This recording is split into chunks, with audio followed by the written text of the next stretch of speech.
During the autumn of Natsume's 8th year of school, he realized for the first time that the sales industry isn't child's play. He had been selling preserved flower accessories, but in the end, he managed to sell only 5. Just 5 out of 100 in an entire day. He held onto a small hope that he could sell the rest the next day, but that seemed unlikely. When he returns to the science lab, his base of operations, a girl named Himari is waiting for him.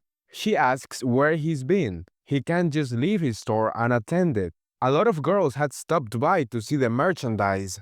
Still, Natsume believes his products wouldn't have sold, even if he had been there. He thinks it wouldn't have made any difference. But Himari tells him that the products actually sold like crazy. 15 people came by, and he sold 27 in total. Then she asks why he has to sell 100 accessories. Apparently, his advisor told her about it.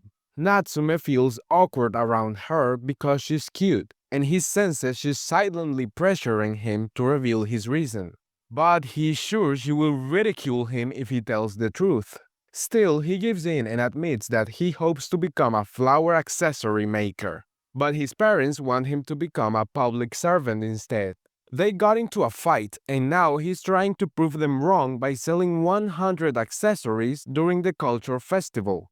She responds that any parent would try to stop their child from pursuing such a reckless life plan. It's just too silly. Natsume immediately regrets telling her and snaps back, asking who she is to insult him when they have just met. But Himari ignores the jab and instead asks how many accessories he has left. He replies that around 68. So she says she will make the preparations to sell them all the next day. He can leave the marketing to her. Then we jump ahead 2 years into the future. Natsume did manage to sell all the accessories he had prepared, thanks to Himari. Now he takes mail orders for his flower accessories, which he advertises through a convenience store style business he runs from home. Since a minor starting a business on their own can pose a lot of legal hurdles, it's a bit of a hassle, but he gets paid to procure the flowers, so he can't complain. It is like he lives in his own little world, separate from the real one out there. He loves being alone and creating things. His sisters say he's introverted, but that's just how he was born. He's a creator, someone who can only embrace himself through the love of solitude. But then Himari shows up and hugs him from behind. She even sits on his lap, complaining that she has been there for an hour, but he kept ignoring her. She says that's enough work for today. It's time to close the store. He tells her he was just reminiscing about the culture festival back in middle school. She had long hair back then. She replies that he's grown taller since those days, still not getting off him. That's her exclusive seat after all. He's the man with the best neck to hug in Japan, and she's the woman with the best arms for hugging in Japan. He teases her, saying she's too thin to call herself that. This is the daily life they have built together over the past 2 years. Then we flash back to 2 years ago. They're in a restaurant and he asks her why she helped him. She says she wasn't trying to help him. She just thought she wanted to sell the accessories. That's why she offered to help with his flower accessory shop. What she really wanted was the choker he gave her as a gift. She had been watching him from the hallway window, pouring resin in the science lab. She even called out to him once, but he gave her the cold shoulder. She also knows he's the one tending to the flowers in the back garden. He gave each one a name and cried like a baby every time he caught one. She originally only planned to buy the choker, but she never expected his story to be so tragic. So, on impulse, she used her once-in-a-lifetime wish from her brother.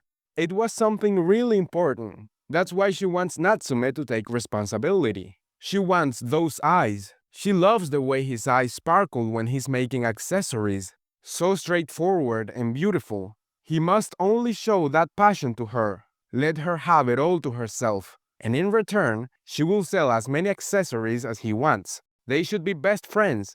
After all, the soft wind flower on her choker symbolizes friendship and cooperation, a promise never to be separated. Back in the present, we learn that Himari turned down an offer from a talent agency because she wouldn't be able to promote Natsume's accessories if she accepted it.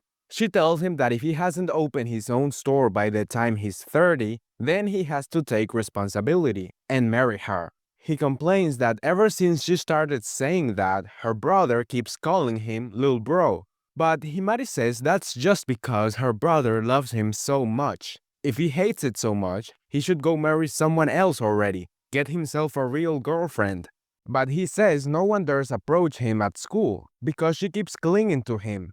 She replies that she still gets boyfriends every now and then. He's the one lacking pheromones. He counters that the guys she dumps always spread weird rumors. She admits that's probably because she kept talking about him even while she was dating them. Not that she actually liked those guys. It was just to kill time. She still can't bring herself to be romantic. Back in the past again, we see that Himari has always been like that. She once told Natsume that she wishes all guys were like him. Romance is such a hassle. They both agree. They are probably not the type to get married like normal people. So if they are still single by the time they are 30, they should just marry each other. But Natsume says he doesn't want to be with her. He prefers a more graceful girl. That actually makes Himari happy. It's the first time she has ever been rejected. To her, he's the best. Then we get a glimpse into present-day Himari's thoughts. She wonders what exactly she's feeling. Does she want to support his dream just so she can kiss him or have sex with him? But if that were the case, why would she go about it in such a roundabout way? What she really wants is for the girl who ends up as his girlfriend to understand and accept the relationship they already have. Then we see how Natsume meets a girl he finds really attractive. He also notices she's wearing one of the first bracelets he ever made. But since it is so old, it breaks and falls from her hand. He offers to fix it, but because he had been staring at her for a while, the girl thinks he's creepy. Embarrassed, he just tells her to forget it and runs away. However, the girl later comes to see him to get the bracelet fixed. When Himari sees her, she tells Natsume that the one who originally promoted and sold all his accessories was that girl's older sister, who used to be a reader model. She's already pretty popular now, though. Maybe the bracelet is a hand-me-down from her sister. In any case, Natsume fixes the bracelet and the girl is genuinely happy. Later, the girl talks with Himari and tells her that she figured out the guy who makes the accessories Himari promotes is actually Natsume. She's a fan of the accessories and had really wanted to meet the person who made them. That's when Himari realizes she was being greedy. She thought only she could understand Natsume's greatness. The fact that she believed their friendship held the utmost value was really just her being selfish.